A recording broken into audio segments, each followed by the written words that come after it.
AI는 어떻게 우리가 요청한 질문을 이해하고 답변하는 걸까요? 핵심은 단어를 다루는 방식이에요.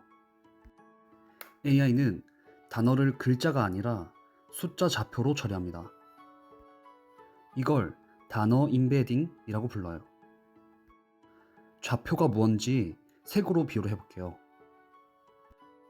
컴퓨터에서 빨강은 R255, G0, B0이고 분홍은 R255, G180, B180이에요. 색 하나가 세 숫자 묶음으로 표현되고 비슷한 색끼리 그 숫자들이 서로 가깝습니다. 단어도 똑같은 원리예요. 다만 세 숫자가 아니라 수백 개 숫자 묶음으로 표현됩니다.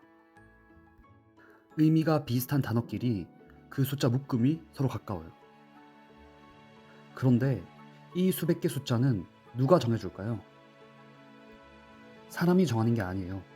컴퓨터가 인터넷의 어마어마한 글을 읽으면서 스스로 학습합니다.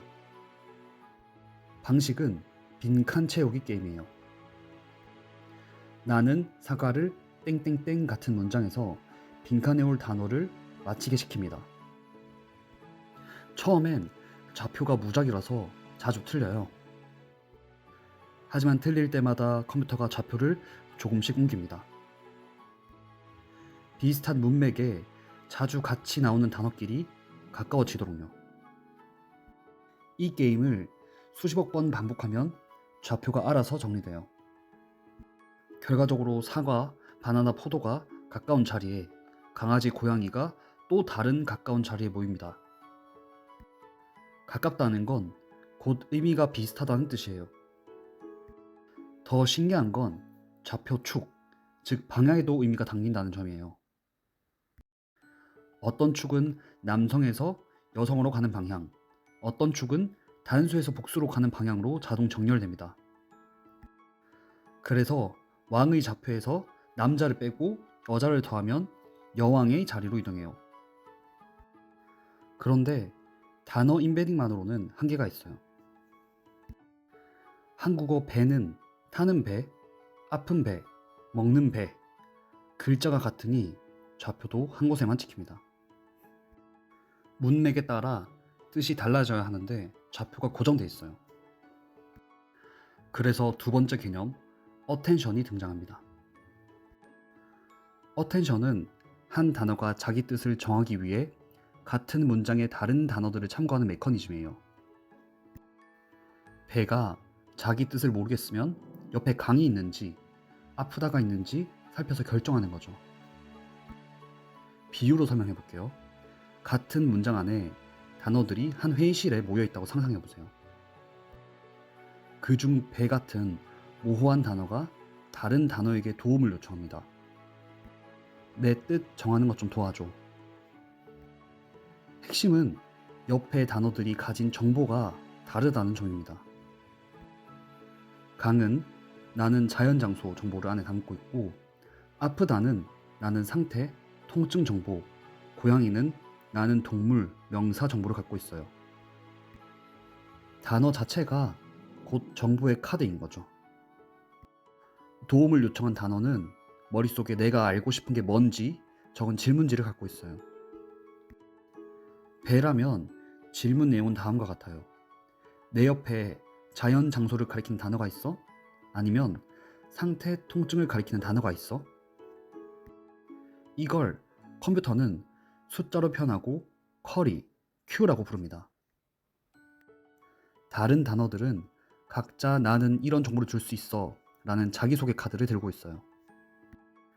강의 카드는 나는 자연 장소, 아프다의 카드는 나는 상태 통증, 먹다의 카드는 나는 동작 동사. 이걸 키, K라고 합니다. 그리고 그 단어가 실제로 가진 진짜 의미 정보 묶음이 따로 있어요. 강이라면 흐르는 물, 강변, 다리, 물고기 같은 풍부한 의미 자체가 V예요. 정리하면 Q, K, V는 각각 내 질문, 옆 단어의 자기소개, 옆 단어의 진짜 의미 정보예요. QKV의 처리는 3단계입니다. 1단계 도움 요청 단어 배의 Q를 다른 모든 단어의 K와 맞춰보고 점수를 매겨요. Q가 자연 장소 찾기인데 K가 나는 자연 장소이면 최고 점수를, K가 나는 동작 동사이면 점수를 거의 0으로 맞춰줘요. 2단계 점수를 비율로 바꿉니다. 모든 단어의 점수 합이 100%가 되도록 나눠요. 잘 맞는 단어는 70%, 살짝 맞는 단어는 20%, 안 맞는 단어는 거의 0%로 나눕니다. 3단계 그 비율대로 친구들 V를 섞어 새 정보를 만듭니다. 70%인 단어 V를 70만큼, 20%인 단어 V를 20만큼 가져오고 0%는 무시해요. 이 모인 정보가 곧 도움 요청 단어가 새로 갖게 되는 의미입니다.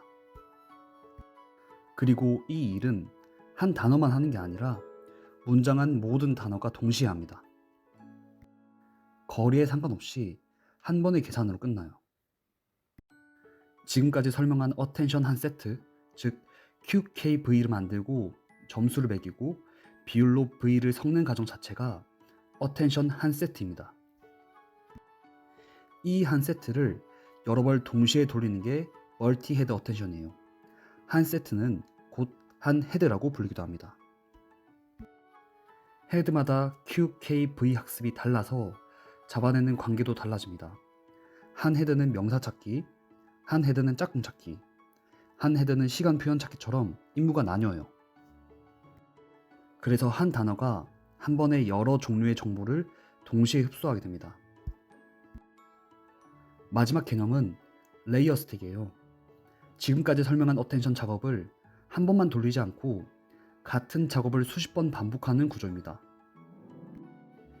1층 어텐션을 한 번 돌리면 같은 문장의 모든 단어가 옆 단어 정보를 한 번씩 흡수한 새 좌표를 갖게 돼요.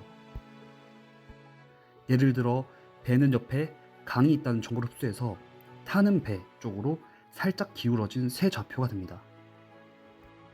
1층이 끝나면 모든 단어가 이런 식으로 한 번씩 업데이트된 상태가 돼요. 이 업데이트된 좌표를 그대로 2층 어텐션의 입력으로 넣습니다. 두 번째 회의가 열리는 셈이에요. 이번 회의에서는 단어들이 1층에서 이미 한번 정보를 흡수한 상태로 다시 만나기 때문에 정보가 자기 바로 옆에만 머물지 않고 옆의 옆, 그 옆의 옆까지 점점 멀리 뻗어나갑니다. 즉, n번째 층에 도달하면 한 단어가 n칸 떨어진 단어의 정보까지 자기 좌표 안에 흡수하게 되는 거예요. 그래서 1층은 글자 모양, 5층은 문법, 20층은 문장 전체의 의도처럼 같은 단어 좌표가 층을 거치며 점점 더 큰 그림의 의미를 담게 됩니다. 이 구조를 충분히 크게 키우면 창발 현상이 일어나요. 창발이 뭐냐면 모델이 작을 때는 어떤 능력이 거의 0이다가 어느 크기 인계점을 넘는 순간 그 능력이 갑자기 확 나타나는 현상이에요. 마치 물이 99도까지는 액체였다가 100도가 되는 순간 끓어오르듯이 양적 변화가 어느 지점에서 질적 변화로 점프하는 거죠. 그래서 가르친 적 없는 번역, 시쓰기, 코딩 같은 능력이 모델 안에서 스스로 나타나요. 그런데 같은 구조가 환각도 만들어요. 모델은 사실 검증 없이 흐름상 자연스러운 다음 단어만 고를 뿐이거든요. 정리하면 단어를 좌표로 바꾸고 빈칸 채우기로 좌표를 학습하고 어텐션이 문맥에 맞게 좌표를 다시 쓰고 멀티 헤드와 레이어 스택이 의미를 키웁니다. 결국 단어가 숫자로 바뀌고 그 숫자들끼리 어텐션 회의를 거치는 이 한 구조가 우리가 던지는 어떤 질문에도 AI가 답변할 수 있는 원리입니다.